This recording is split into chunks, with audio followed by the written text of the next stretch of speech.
Hey guys, welcome to another episode of Cooking in Bathing Suits. What's up? It's actually nighttime right now, and we're calling it Snowmageddon in Seattle because it snowed a bunch. Nobody can drive, so we're like all stuck at home. And so I decided I'm going to do another video and cook.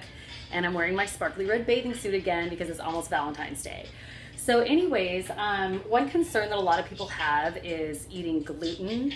And I know it's kind of trendy, like, oh, I'm gluten-free, whatever, but some people are actually really allergic to it because if you look at the gluten molecule, and gluten is in like wheat and a lot of breads and different grains and stuff, if you look at the gluten molecule, if you like break it down really small, the molecular structure is very similar to our thyroid gland. And so if you're bombarding your body with like processed foods, it's all made out of genetically modified gluten, and your body is starting to get a little bit sensitive to it, like it's had too much, the gluten's getting backed up in your system, the body's going to go on attack, and it's going to want to attack anything that looks like gluten. So it starts to attack itself. It starts to attack the thyroid because that looks like gluten, like the molecule. And the thyroid is in charge of, a lot of different things. I mean, I can't even remember all of them right now, but a lot of it's like metabolism, how fast you're burning calories, how your cells work. So it's really important to, take gluten out of your diet as much as you can. I'm not allergic to it, but when I eat it, it kind of slows down my system. They call it gluten as well because it's almost like glue. So when you eat a lot of bread and you're eating a lot of pizza and you're eating a lot of pancakes and all this stuff made with flour that's refined, it's like glue, and it just literally just coats your insides and it just slows everything down. So, a good alternative to eating bread or donuts or tortillas and all this stuff is making it yourself. And so I make my own tortillas with cassava flour. So here's what I have right here. I have Otto's cassava flour, and let's look at the ingredients. It says 100% cassava, which is ground yucca root. So this is like, it's a big root that grows underground, and it looks like a potato or something like that. It's like giant. And they grind it down, and so this is the flour for it. It's gluten-free, grain-free, nut-free. It's really good if you're allergic to a lot of different things. I love cassava flour. It's a really good binder. It kind of makes things hold together. So we're gonna do cassava flour. I like to use, actually I like to use grapeseed oil, but I don't have any right now, so we're using coconut oil. You can use olive oil, just any oil. And then I like to put a little bit of flavoring in it to make the tortilla make it taste savory. So I usually use onion powder, but today I'm using garlic powder. So, when I cook, I just change things up. Whatever I have at home, I'll just kind of change it up. If I have olive oil, I'll use it. If I don't, I'll use something else. So I've actually never used coconut oil before, so I don't know, it'll be a new flavor. We'll get to check it out and see if it's good to go. And then the last ingredient is salt. And, oh, sorry, I almost forgot filtered water. So let me kind of pour these all into the bowl, and I'll let you know how much I put into it in just a minute. It's hard to do it with one hand, so I'll be right back. Okay. All right, guys, I'm back. I'm just going to show you what I'm doing. So I put in about 1/3 of a cup of cassava flour. Now I'm going to put in, a couple shakes of garlic powder, a couple shakes of salt. You want this to be salty. It's like a chip. I'm going to pour in the oil. There's about 1/4 of a cup, and then I'm going to pour in some water. About 1/4 of a cup as well. I don't measure, like I never follow recipes. I did the other day, and it actually turned out really good, this one recipe that I made. But for me, I'm looking for consistency. You want it in kind of a doughy consistency. Let me show you. It's kind of hard to stir with one hand, so forgive me. See how it's kind of like balling up? This actually might need just a touch more water. I'm going to put just a little bit more in there. You don't want it like pancake batter, but the cassava root really, it's dry, so it soaks up the water really fast. So hang on, let me just kind of stir this together. So yeah, you stir it together, you make a little ball, you roll it out, and you put it in a pan. So while we're getting this ready, I'm going to turn on the, the stove or whatever. medium-high heat. That's what I cook everything on, okay? I already have some coconut oil in the pan. So we have some oil in there. We're gonna let that heat up.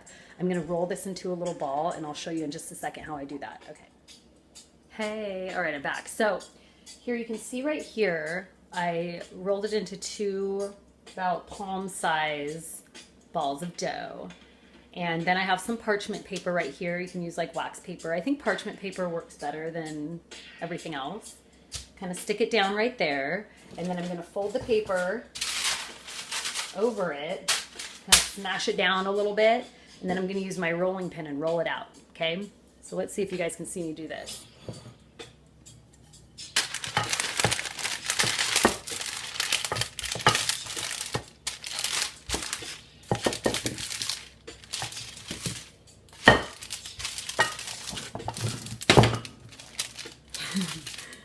I'm kind of like rolling this rolling pin like there's no tomorrow or something. It's Snowmageddon, so we have to get a little crazy. So then you peel the paper off on one side. You're going to put the paper back on and flip it. Boom. And peel the paper off the other side. Sometimes it sticks, so you kind of have to be gentle with this. This is the hardest part of the recipe, is like getting it off of the paper. So anyway, so now that it's been unstuck, I don't even know what I'm trying to say. It's like free from sticking to both of the sides. It's about, I don't know. You can see how thick it is. See, I don't know what that is. Maybe like, I don't know, 1/8 of an inch or something like that. Anyway, so now what we're going to do is we're going to go to the pan. Hopefully it's hot enough. I'm going to just flip this in there. Sometimes the paper, it sticks to the paper, so let's see. Perfect. See, it's kind of sizzling right there. I'm actually going to add a little bit more salt. These are supposed to be super salty. It's like a salty tortilla or like a chip or something like that. So let me just add a little bit more salt. I'm a big salt and sugar person. People freak out about that when I tell them that that's like part of my diet. But the thing is, I'm cooking everything from scratch. You know what I mean? If you go out and you order a salad at a restaurant, there's tons of sugar in that dressing. You know what I mean? Or if you get a beer or an alcoholic drink, there's tons of sugar in that. So I don't drink, so I'm not getting that much sugar in my diet. So it's okay to cook with it. You know, and I don't eat, you know, Doritos or Cheetos or anything like that. And so it's like I'm not getting that much salt. We actually need salt to live. Like our muscles use salt every single day. So it's okay to have some salt in your diet. And that's how we retain water anyways. And you want to have a little bit of water retention just so we can, like, you know, stay alive. Anyways, let's go and check out the tortilla. So it's still sizzling. I usually cook it until it starts to like bubble a little bit. It's going to be kind of like naan bread. So it starts to bubble just a touch, and then that's when you know you need to flip it. I usually cook it for about 5 minutes each side, and I just kind of take the pan and just flip it over on the other side. And it should be turning, you know, golden brown.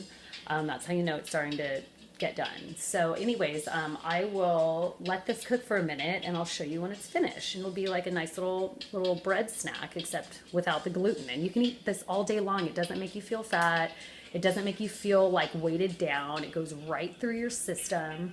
And it's just a perfect little snack if you need some bread. And with this, I don't actually use it as a tortilla. I don't like wrap it up. Like I don't use it to make a burrito or anything like that. I cook all my vegetables, or, you know, I cook whatever I'm going to have, and I put like a soup or something like that, and I put this on the side, you know, because you want your diet to be like 60 to 80% vegetables and fruits.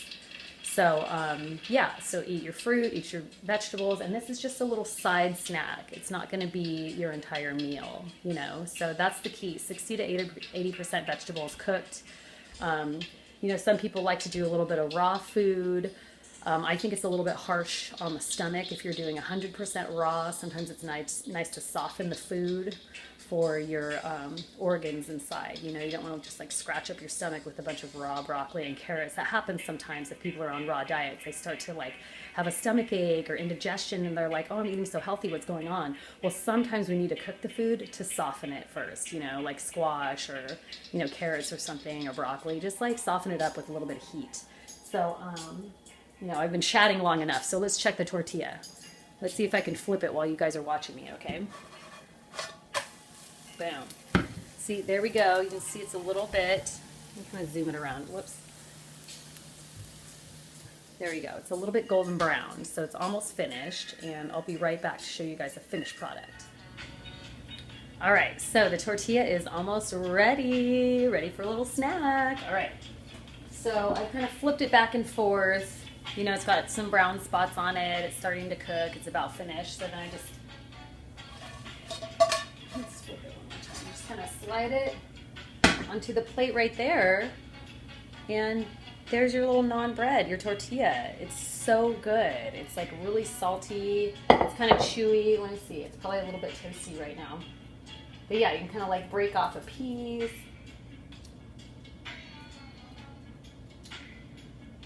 Yum.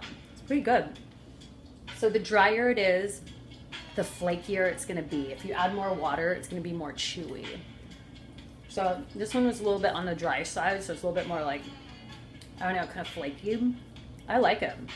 I think it's really good, and it's super salty. You know, it's a really good snack. It's filling, and it's comforting. You know, it's snowing outside. You know, you need something that's kind of warm and, you know, not just like raw carrots, like a rabbit. We don't want to be a rabbit.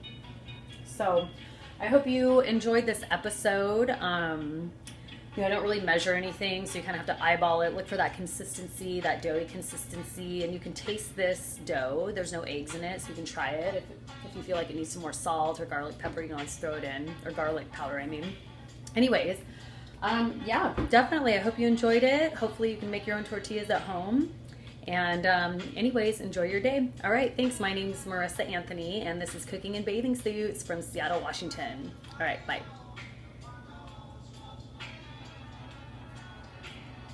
Okay, it's not turning off.